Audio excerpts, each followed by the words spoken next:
السلام عليكم. النهارده هنعمل مع بعض طاجن مكرونه اللي بناكله من محلات الكشري. انا النهارده هعمله بالفراخ، انت ممكن تعمليه بالكبده، ممكن تعمليه باللحمه، ده يرجع ليكم. شايفين شكله عامل ازاي؟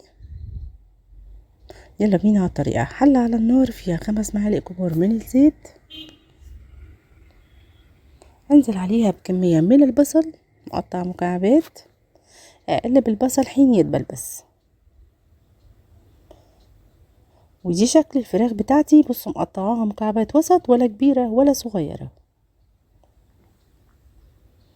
هنا البصلة بقت جاهزة معايا، هنزل عليها بالفراخ بتاعتي، ياخدوا تشويحة مع بعض. اهم حاجة تكون النار عالية عشان ما تنزلش ميتها.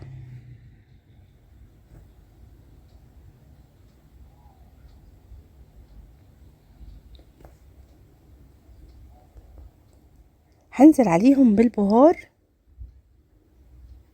معلقة كبيرة من الفلفل الاسود، ومعلقة من الملح،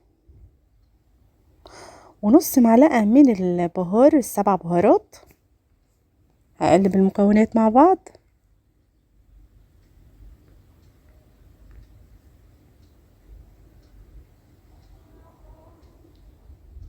ياخدوا غلوتين وهطفي عليها، وهنا ده الشكل النهائي ليها. في حلة تانية على النار هنزل ب5 معالق من الزيت، عليهم معلقة من الثوم.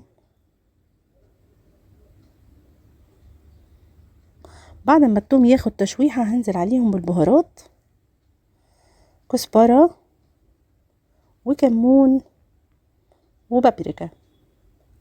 هقلبهم مع بعض،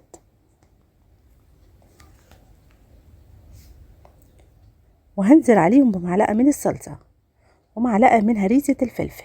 هقلبهم مع بعض. اول ما ريحتهم تطلع معايا ويكونوا بالشكل ده، هنزل عليهم بعصير الطماطم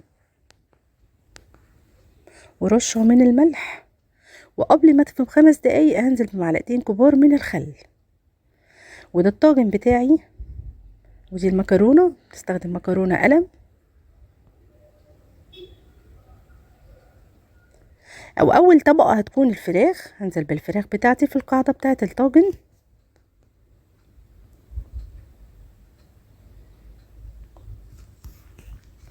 ده شكلها معايا. هنزل عليها بالمكرونة. هنا المكرونة نية لان هنحط عليها الصلصة، هتغطيها وهتسويها في الفرن، ما تقلقوش.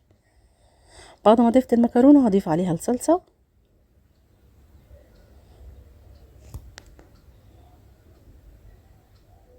ولازم اغطي الطاجن عشان يستوي كويس في الفرن، وهغطيه بالفايل.